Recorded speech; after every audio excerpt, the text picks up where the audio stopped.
Jangan lupa like, subscribe, komen, share, dan tekan tombol loncengnya.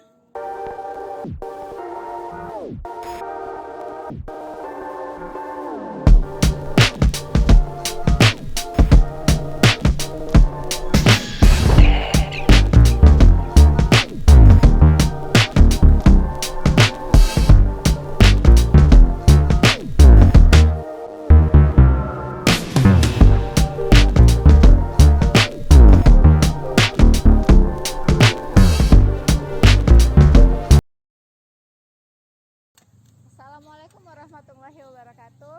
Nah, di sore hari ini kita akan berbincang-bincang dengan salah satu owner cafe Nggak Beres atau es nggak beres dengan Bang Yudi, salah satu alumni SMA 8 Muhammadiyah. Oke.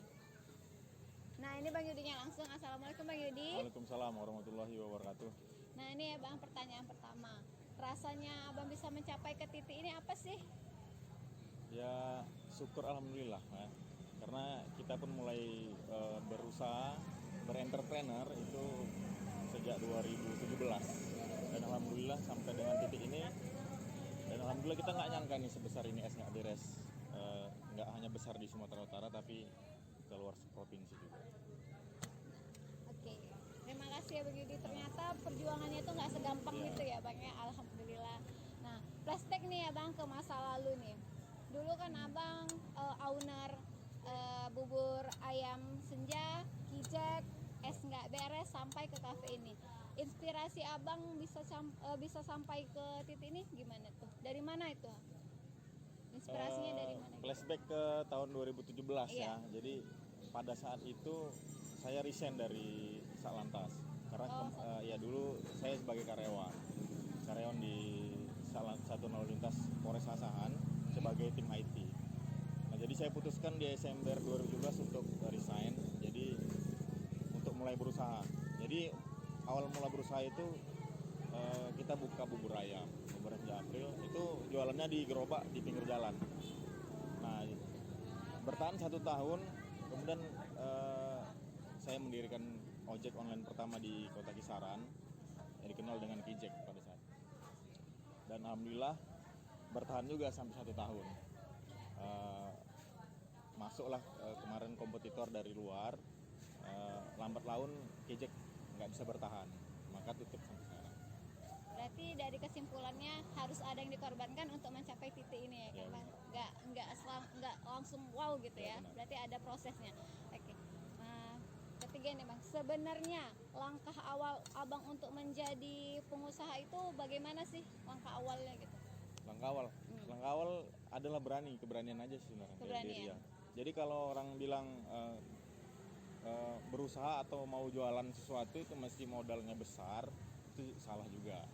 Jadi kita coba aja dengan modal yang minim. Yang penting kita berani Dan keberanian. dan action. Jadi banyak orang punya modal pun besar, punya kekuatan modal, tapi dia nggak hanya bisa planning aja di atas kertas, tapi nggak bisa action di lapangan, itu juga sama aja bohong. Gitu. Berarti kita harus punya tekad dan niat yang betul-betul kokoh gitu ya Bang, nggak hanya sekedar modal aja yang Benar. besar. Nah, kalau kegagalan itu pasti ada, namanya juga berusaha. Kita terus berusaha gitu. Rugi pasti ada, gagal pasti ada. Kalau namanya berusaha, pengusaha gitu ya, pengusaha pasti itu harus tetap berusaha, gitu dia. Masya Allah kali ya Bang, rintangannya cukup lumayan besar ya. Oke. Jadi pengen tahu nih ya Bang ya, sosok Bang Yudi ini waktu SMA itu seperti apa sih? Kayak kepo gitu. Saya alumni SMA Muhammadiyah 8 Kisaran, alumni tahun 2007. Masa SMA itu masa-masa saya mengasah jati diri sebenarnya. Pada aktif di organisasi IPM gitu kan. Dari MTS juga sudah aktif di organisasi Muhammadiyah. Maka di SMA Muhammadiyah itu hari-harinya ngurusi organisasi sebenarnya. Kelas 1 atau sekarang kelas 10 itu udah diangkat jadi ketua IPM gitu ya. Jadi satu-satunya ketua OSIS misalnya, ketua OSIS atau ketua IPM yang pada saat di kelas 1 itu baru saya. Ya, rata-rata itu dari kelas 2, kelas 3 gitu. berarti udah aktif dari kelas 1 lah ya Bang, Iya, ya? Udah benar. terpilih. Nah, anak SMA sekarang nih Abang, itu kan banyak yang alay dan lebay gitu. Nah, Iya. sewaktu zaman Abang tuh ada nggak sih anak-anak alay dan lebay itu? Nggak selebay sekarang Oh, sebenarnya. nggak sampai sekarang ya. Oke, Iya. oke. Jadi kayaknya nggak ada. Jadi kalau kita di sekolah itu rutinitasnya kalau udah istirahat sore pukul 4 itu ya rame-rame sholat asar di masjid sekolah. Alhamdulillah. Saya kegiatan agamanya di Iya benar. kalau boleh tahu kenangan terlebay Abang nih pribadi ya, pribadi apa yang paling lebay Abang lakuin dulu waktu SMA? Ayo, ada nggak? Nggak ada sih kayaknya. Nggak ada. Abang ya. pacarnya nggak lebay lah ya, Iya. nggak alay juga Jadi gitu. lurus-lurus aja. Oh lurus aja. Oke terima kasih. Oke Bang, sebagai alumni SMA Muhammadiyah 8, Iya. apa yang akan Abang sampaikan untuk adik kelas ataupun calon adik kelas kita yang mau mendaftar ke SMA Muhammadiyah 8? Nah, tadi kan Bang kebiasaan teralay Abang. Nah, ini kebiasaan baik semasa SMA yang masih terbawa sampai sekarang itu kebiasaan apa sih? Banyak sih sebenarnya kalau SMA. Jadi masa-masa SMA itu masa-masa yang aktif sebenarnya. Ya jadi kita aktif berorganisasi sama kawan-kawan.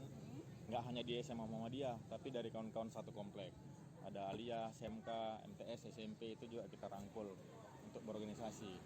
Itu tugas kita pada saat itu. Nah jadi kebiasaan baiknya banyak kali ya. Kita buat pengajian rutin 1 minggu sekali di hari Minggu, ya sholat bareng asar berjamaah di sekolah. Nah, itu yang masih sekarang teringat. Oh, Masya Allah ya. Jadi banyak lebih hal positif Ya, ya benar. di masa SMA. Alhamdulillah. Oke, Bang. Nah, tadi sebagai alumni SMA Muhammadiyah 8, apa kesan dan pesan yang untuk adik-adik yang sekarang ataupun yang mau mendaftar ke SMA Muhammadiyah 8 nih? Jadi kalau bagi adik-adik yang mau daftar ke SMA Muhammadiyah 8 sekarang itu saya anjurin cepat-cepat daftar gitu Oh, ya. cepet-cepet ya. Karena SMA Muhammadiyah 8 adalah sekolah swasta yang mengajarkan 3 bahasa. Oke, Bang. Bahasa Inggris, bahasa Arab, dan bahasa Bahasa Jepang. Ya. Dan itu bertahan sampai sekarang. Dan itu tidak ada di sekolah-sekolah yang lain. Benar. Ada di SMA Apalagi Muhammadiyah 8. terutama SMA swasta ya. Benar, Bang. ah. Dan organisasinya juga hal-hal positif. Benar. Terakhir nih Bang, kenapa adik-adik kita harus memilih SMA Muhammadiyah 8? Yang pertama ekstrakurikulernya banyak ya. Jadi seperti kita bisa ikut organisasi IPM gitu kan, kepanduan sebelum. Bang, kenapa nih orang-orang harus mampir ke kafe Abang? Ayo, kasih tahu nih inspirasi apa gitu. Ya wajib mampir gitu Wajib ya. ya. Karena kafe kita ini baru buka 1 bulan dan alhamdulillah booming dan viral di Kota Kisaran. Dan ini adalah transformasi dari es nggak beres yang ada di pinggir jalan, di outlet-outlet kita yang dimanapun berada. Jadi ini bentuk dan ini satu-satunya kafe dan resto yang menggunakan merek nama es nggak beres. Insya Allah nanti ada lagi kafe-kafe seperti ini di kota-kota selain Kota Kisaran. Mudah-mudahan terasa amin ya Bang. Salah satunya ini tempatnya luar biasa, Ya, sangat betul. nyaman ya Bang ya. Ya. Jadi orang wajib mampir kemari. Wajib mampir. Oke. Nah, terima kasih banyak atas inspirasinya atau kesan dan pesannya Bang untuk SMA Muhammadiyah 8. Doanya Bang, semoga kafe Bang semakin sukses dan apa yang Abang inginkan tadi bisa membuka kafe-kafe untuk di kota-kota luar bisa tercapai. Amin.